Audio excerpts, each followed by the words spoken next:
people, there's another reason why February 1st, 2020 isn't such a good day for many Nigerians, okay? First was the Okada and the Keke ban, which, of course, got activated on that day or got implemented on that day. There's the Okada and the Keke ban, which got implemented on that day. Next up is the 7.5% VAT rate, following the instructions of the finance or of a finance bill signed by the President of the Federal Republic of Nigeria. So among the businesses that have commenced implementation of the 7.5% VAT are telecoms companies, as the Association of Licensed Telecommunications Operators of Nigeria, ALTON, had notified customers that henceforth it will be adjusting the cost of all purchased telecommunications products and services to reflect the 7.5% VAT. The truth is that, okay, when you are buying things or when you're spending small money, you know, things are not expensive, you might not really feel the effect of this VAT. But try it. Try buying things that are like from 5,000 naira upwards. And then you might just begin to understand why this struggle is so real. I am sure you're wondering how, you know, many Nigerians are taking the news, right? Say no more. Let's go to Twitter. First off, quite a number of people are wondering why they have to be charged VAT on the food they buy. Then they will also be charged another 7.5% on the total meal, as in the total food purchased. Other people are just plain old angry that they have to pay 7.5% VAT. Like, they don't even want to know, they're just angry. Here are comments and reactions from social media.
So people, will go on our final break, and when we return, we'll talk football and the Super Eagles. So stay tuned.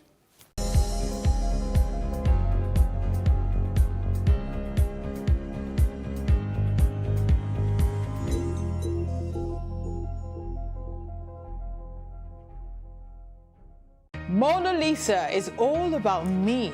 It's all about you. It's all about our stories. The stories that never get told, but ought to. Whereby water transportation does not make financial sense, it makes economic sense. I was there for 2.5 hours on the floor. Nobody attended to me. If we don't take care of the poor will take care of us. It's about getting at the root of things and hearing from the horse's mouth. We have 15 public hospitals to make them affordable. In the whole of Africa, we are bigger. You know, Nigeria, we sleep, eat, dream, fashion. Those with the financial backing don't see fashion as an investment, which makes no sense. If they do it for free, they won't have money for the next case. Mona Lisa is about real life and real lives, yours and mine. Make a date with Mona Lisa, and together, let's ensure that the important stories get told.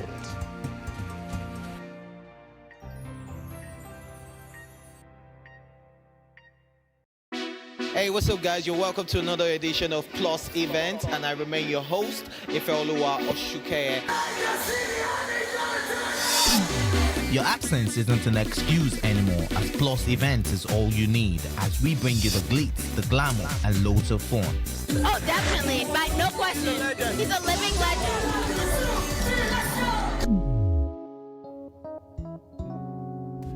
Oh, God forbid, Holy Ghost fire, I know. I just want to be blown away. I want to be wild. This is 11 years of doing it.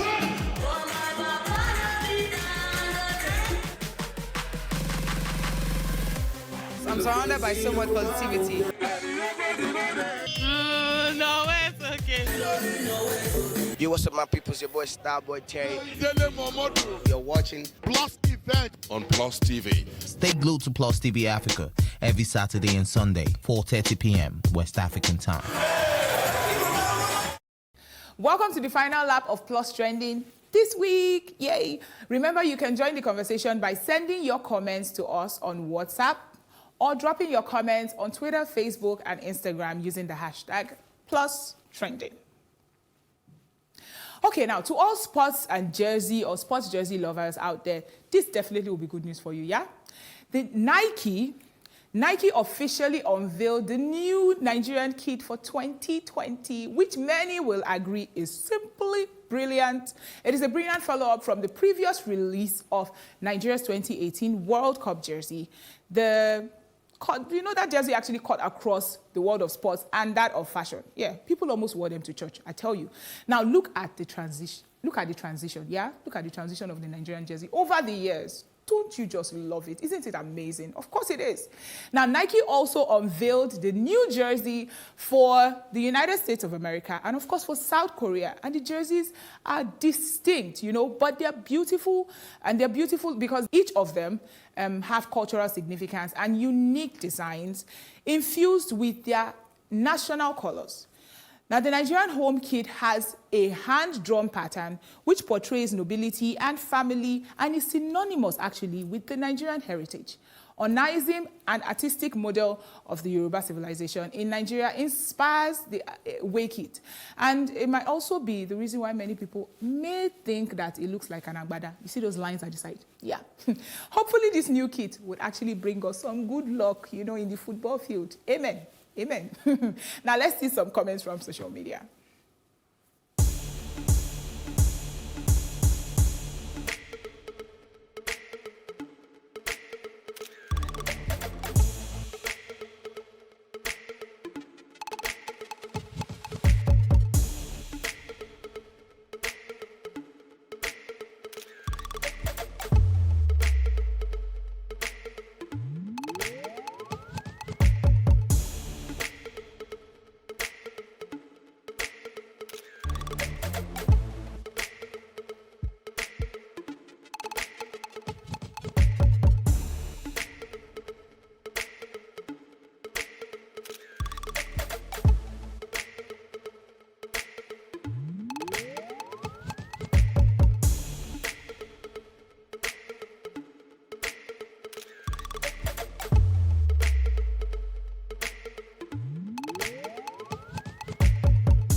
And it's a wrap. Thanks for joining me on the show today, guys. Please tune in to Plus TV Africa on Star Times channel 308 and channel 528, or visit our social media pages and subscribe to our YouTube channel at Plus TV Africa for more trending topics. My name is Buki November, reminding you to keep smiling, stay hopeful, and make every day count. Have an awesome weekend, people.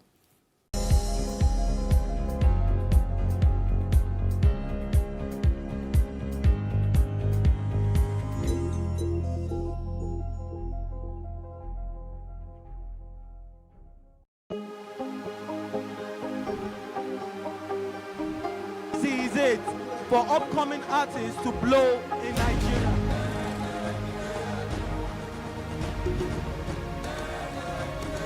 Welcome to Plus Trending. I am Buki November, your host, saying thank you for joining us on today's episode. Welcome back. It's tea time on Plus TV Africa. Practice makes perfect. I'm not perfect yet, but I'm a lot better than I used to be. He's a king. He's entitled to marry 100 if he wants to.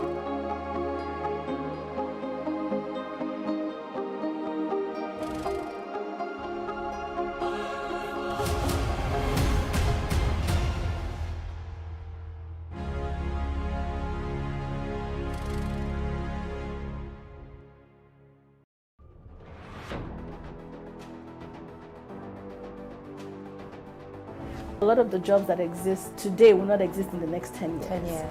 When I see people today shouting, we're not too young to run, we are ready to run. Ready to run to where?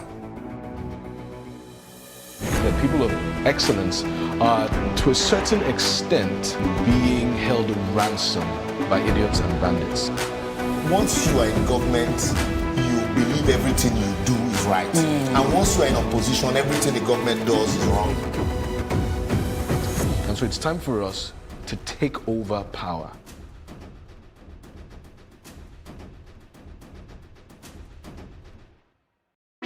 Hey, what's up, guys? You're welcome to another edition of Plus Event, and I remain your host, Ifeoluwa Oshuke.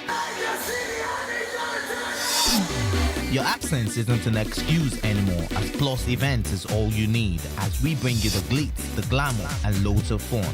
Oh, definitely. By no question. He's a living legend.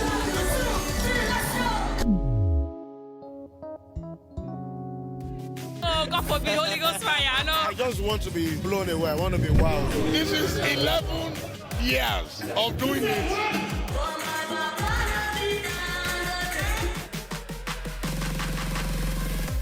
I'm surrounded by so much positivity. No, it's okay.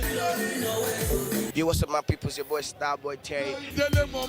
You're watching Plus Event on Plus TV. Stay glued to Plus TV Africa every Saturday and Sunday, 4:30 p.m. West African time.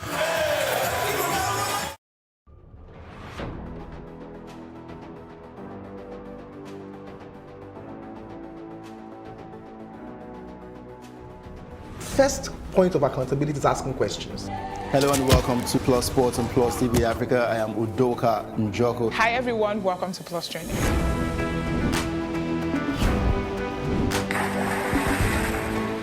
You cannot continue to recycle poverty while you're spending a lot of money on unproductive ventures. The government has to feel the impact. Honorable Commissioner, sir, welcome to the show.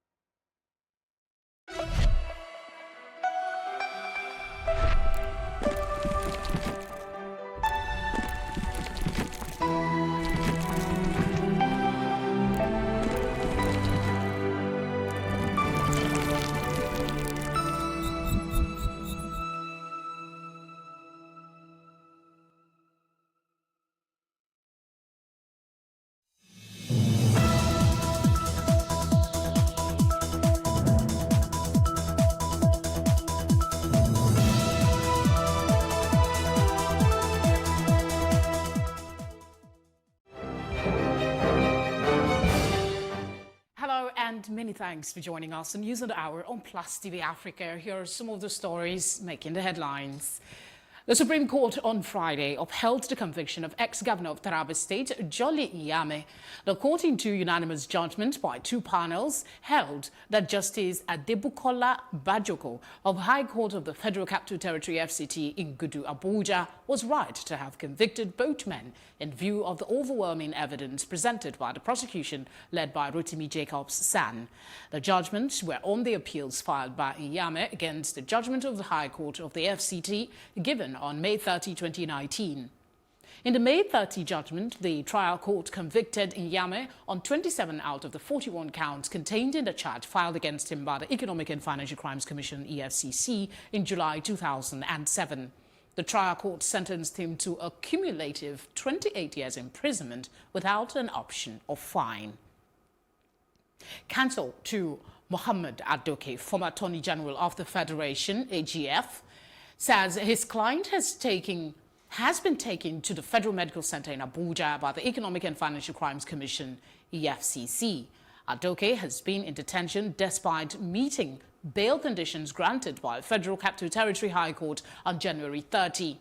EFCC accused the former minister of abuse of office in the OPL 245 deal, which was signed in April 2011.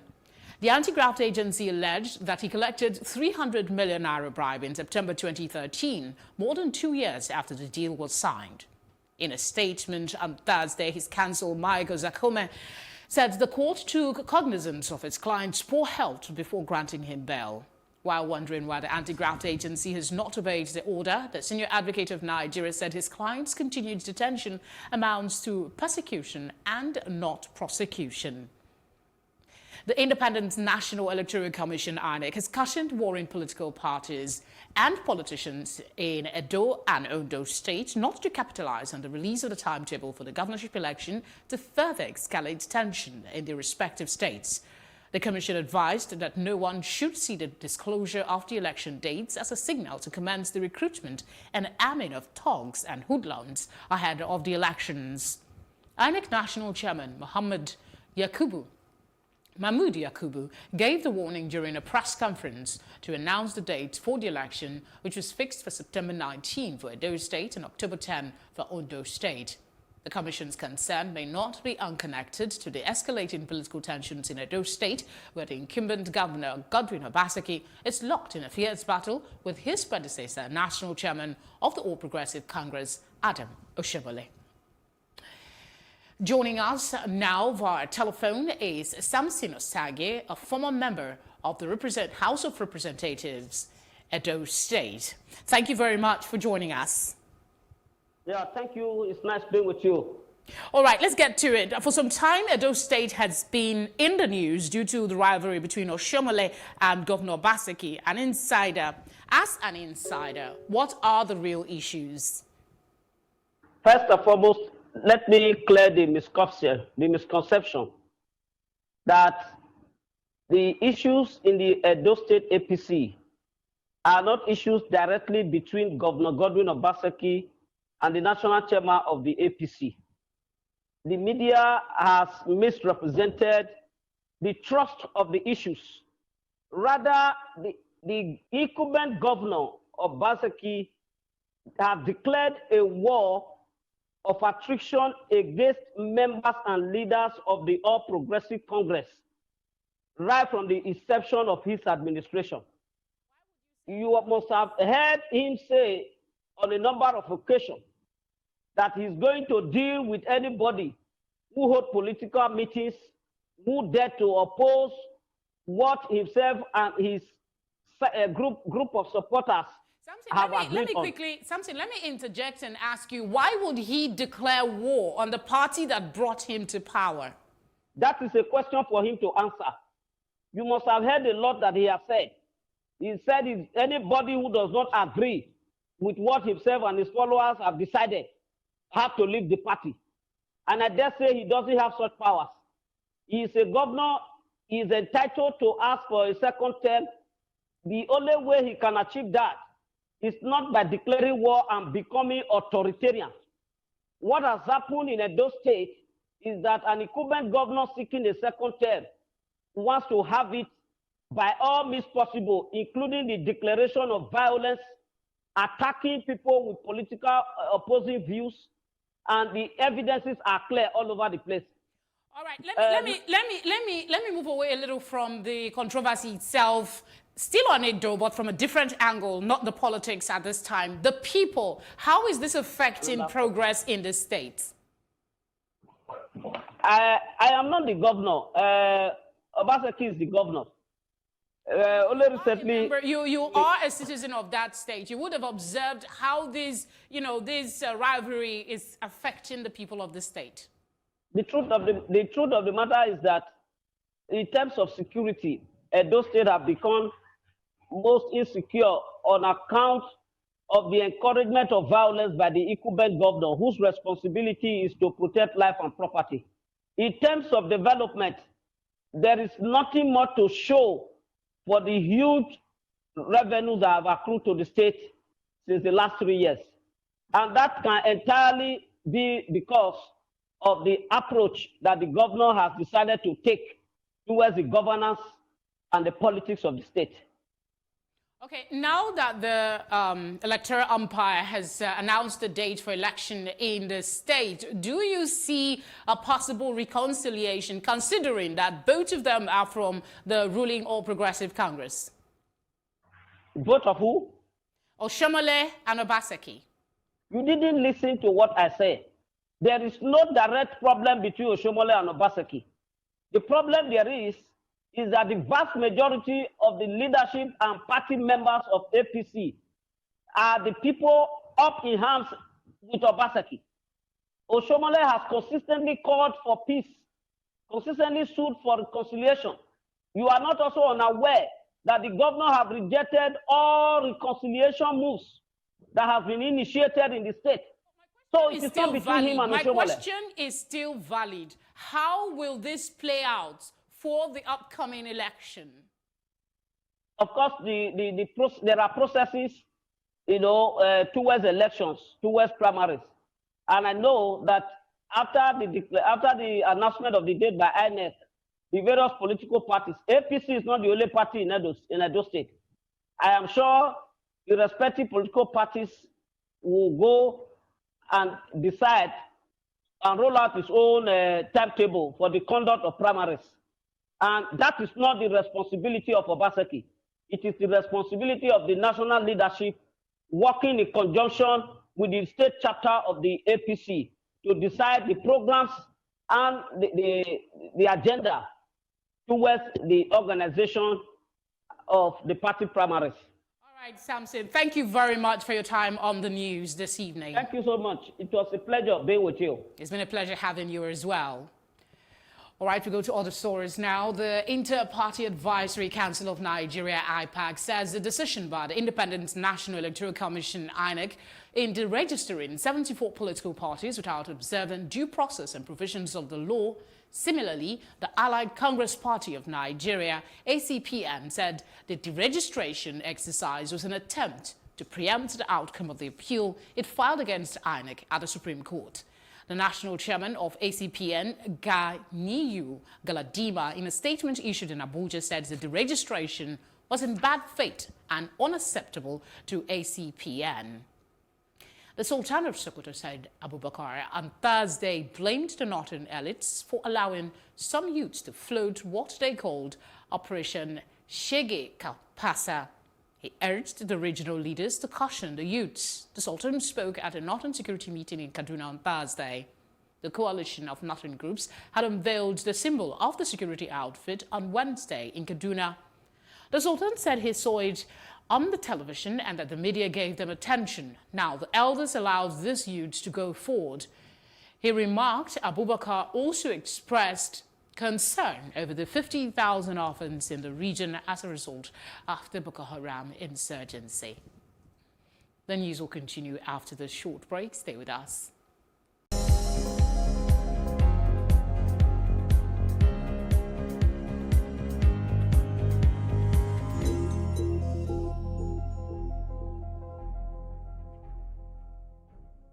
And from other parts of Africa, we hear some 600 people have been internally displaced in Burkina Faso due to armed extremists.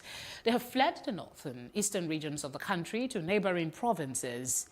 Their hosts, who are fellow citizens, are also facing poverty, affecting health and education services.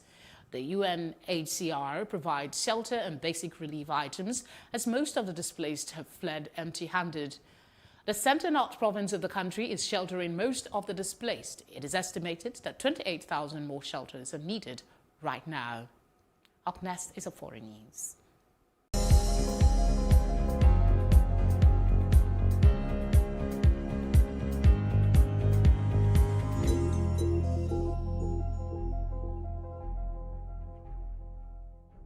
Mona Lisa is all about me.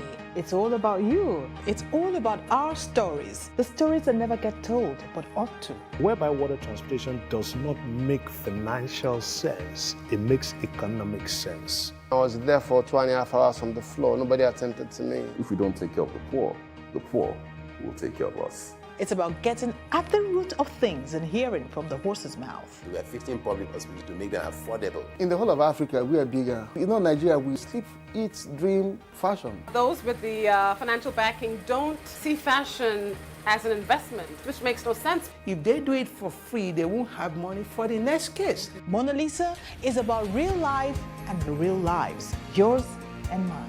Make a date with Mona Lisa, and together, let's ensure that the important stories get told.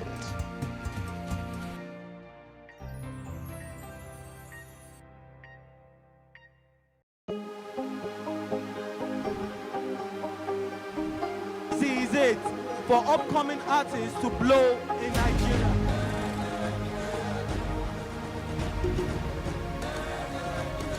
Welcome to Plus Trending. I am Buki November, your host, saying thank you for joining us on today's episode. Welcome back. It's Tea Time on Plus TV Africa. Practice makes perfect. I'm not perfect yet, but I'm a lot better than I used to be. He's a king. He's entitled to marry 100 if he wants to.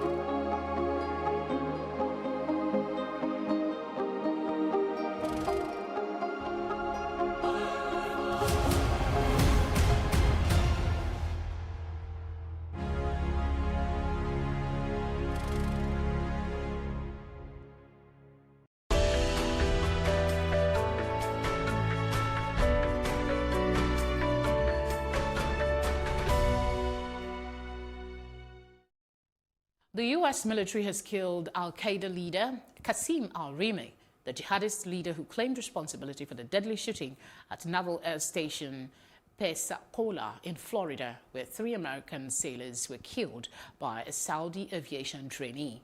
According to the U.S. President Donald Trump, he ordered the killing of al-Rimi during a counterterrorism operation in Yemen. And even though he didn't elaborate on when the killing was carried out, he said that the U.S. and its allies are safer as a result of his death. A Texas man accused of deliberately targeting people of Mexican heritage in a shooting rampage that killed 22 people at the El Paso Walmart store last year was charged on Thursday on 90 counts of federal hate crimes. The charges against Patrick Cruces, 21, included 22 counts under the U.S. classification of hate crimes, violence with an added element of bias, resulting in death for which he could face the death penalty. Cruces was charged last year by state courts, where his capital murder trial is in its early stages. He would now face a separate trial in federal court. John Bash, the U.S. attorney for the Western District of Texas, told reporters after the grand jury indictment. Coming up next is our business news.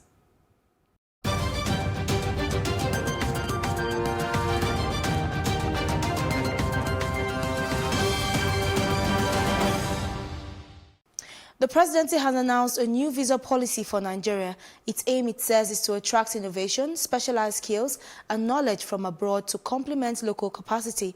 It is also expected to support the attainment of globally competitive economy for Nigeria by building on the efforts of the Presidential Enabling Business Environment Council. It is also expected to attract foreign direct investment and boost tourism without compromising national security.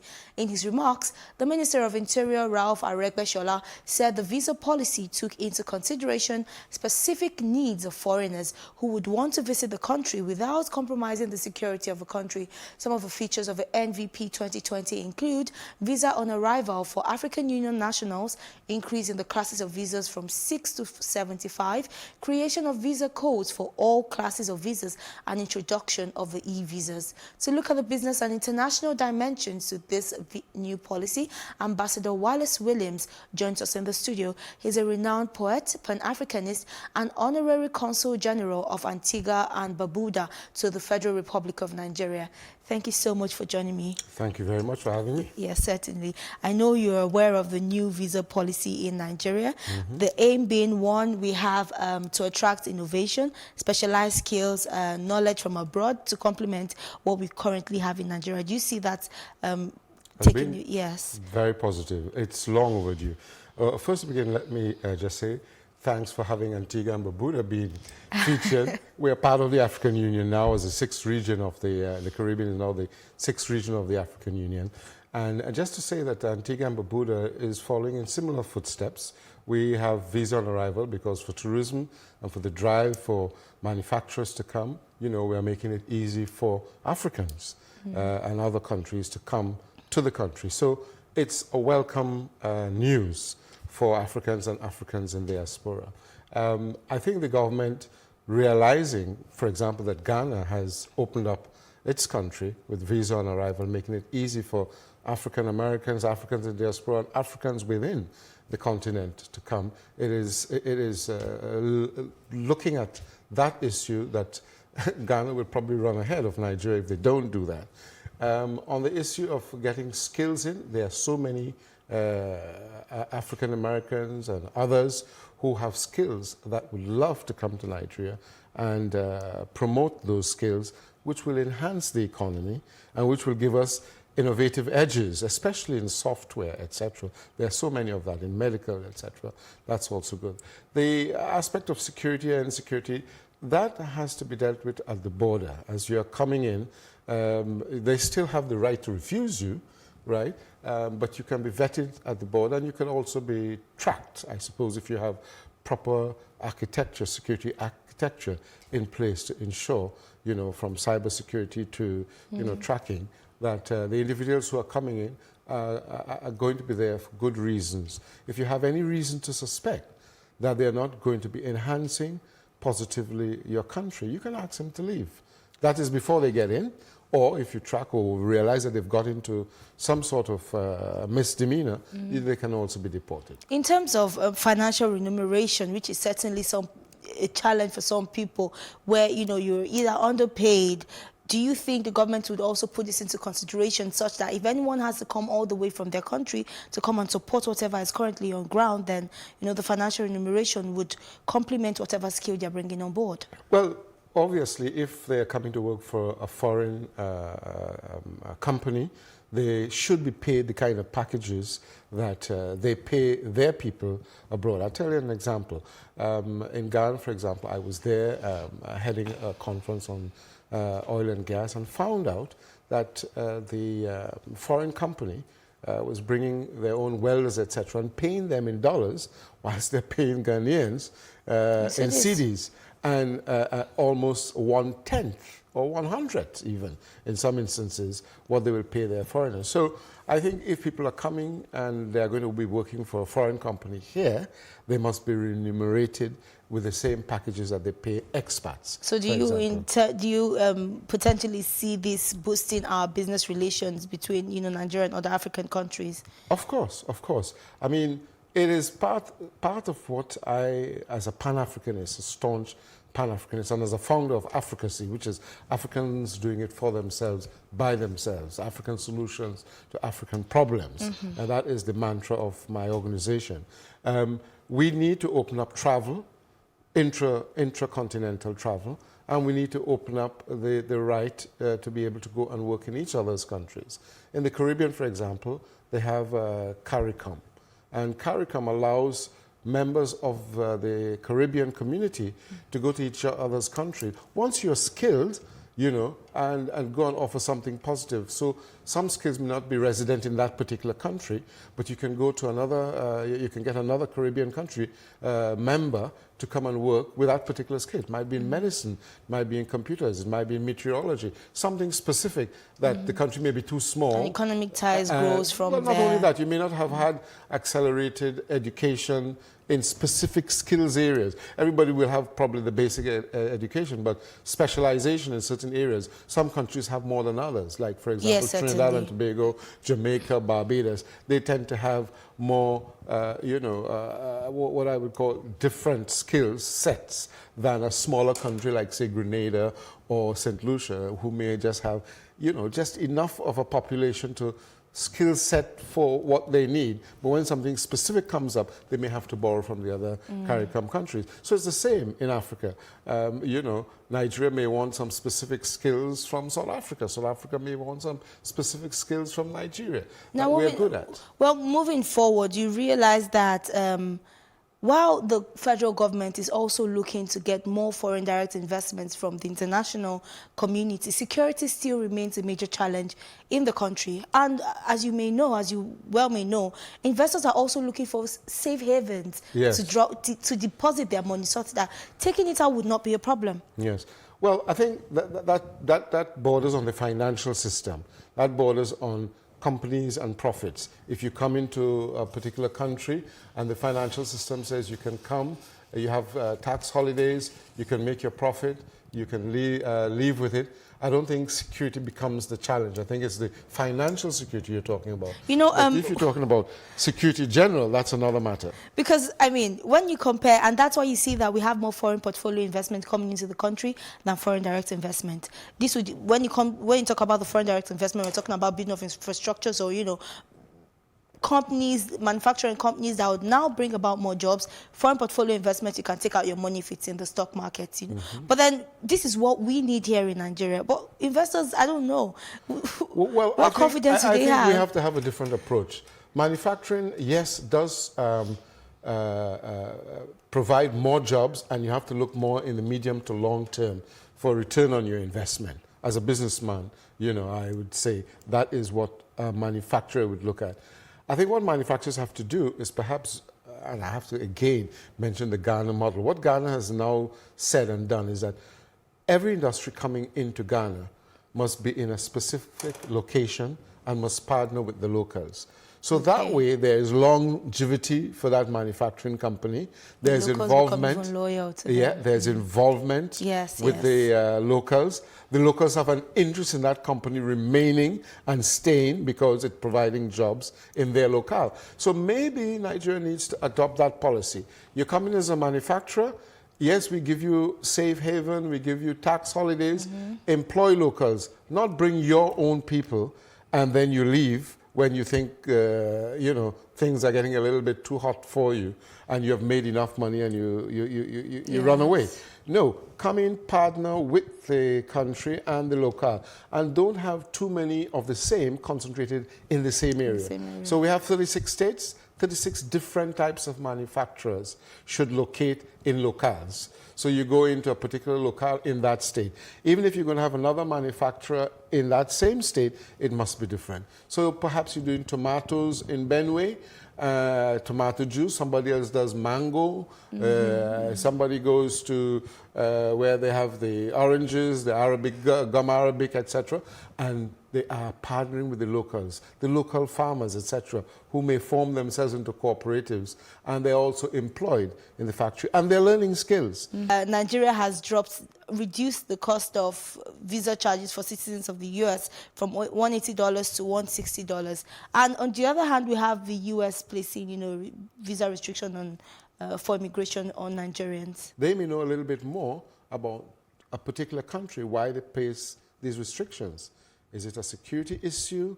Is it an overstay issue, that you have overstayed in the country? I mean, there's a statistic that's saying most Nigerians who visit the U.S., 90% of them don't return. So maybe they've used that statistic.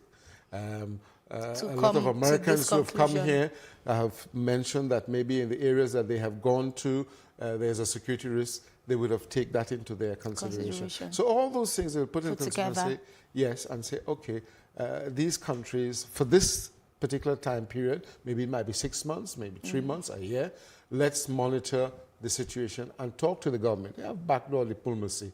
And can you put these things into place so that we can ease this restriction or remove it? Thank you so much, Ambassador. For the sake of time, that's all we can have. Thank you for joining us. Thank you very much. Thank you. Thank you. And that's all on Business News at this hour. I am Irene Ubani.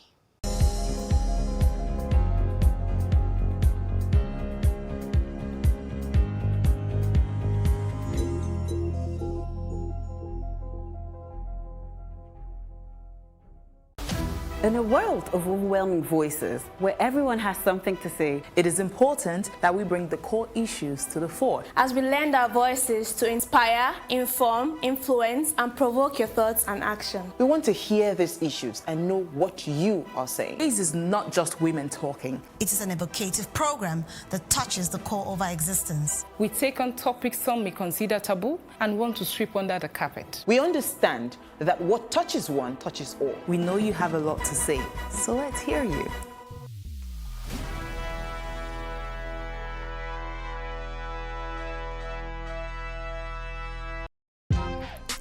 Welcome to Tea Time on Plus TV Africa, where we bring you the biggest entertainment stories and, of course, analyze them for you. You can have both parents and still end up as a useless child. I see them every day. Most times I worry more about where I'm coming from and where I am now, and that determines my next step. Why are you sounding like Alibaba now? Plus TV Africa, we're feeling good. No time to dull, everybody feeling alright.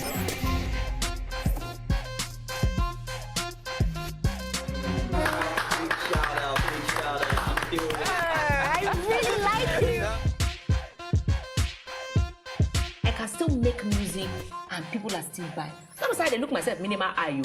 Apala music is for mature-minded people. I got DMs sometimes from Malawi, like, sleeping early.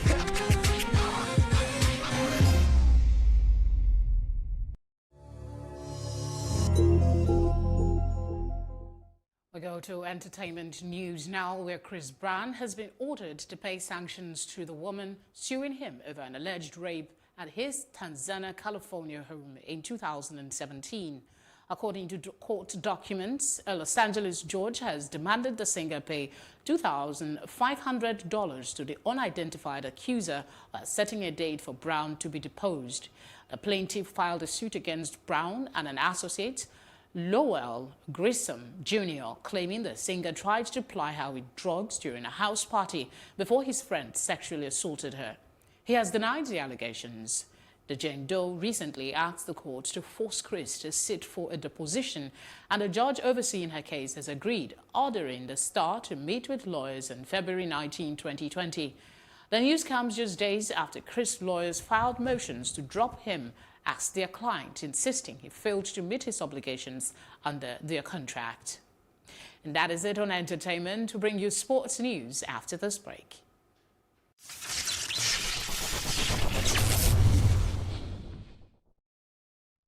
Former world #1 and two-time Grand Slam champion Naomi Osaka suffered a shock defeat to world number 78 and Spain's Sara Sorribes Tormo in their Fed Cup tie as Japan loses to Spain. Osaka lost her opening 10 points on serve as Sorribes Tormo dominated in the opening set of the match at La Manga Club in Murcia.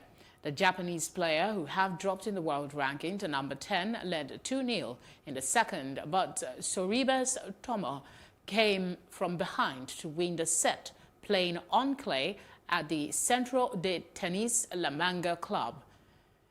Sorribes Tormo beat Osaka for the first time in the three career matches, 6-0, 6-3 in 1 hour, 17 minutes. Spain has not lost to Japan in their 3 previous Fed Cup ties. And that is our news roundup of events at this hour. For more news updates, please follow us at Plus TV Africa on Facebook, Twitter, and Instagram. You can also subscribe to our YouTube channel at Plus TV Africa. We'll be back later with more stories making the headlines. Do please join us again. Thank you for your time.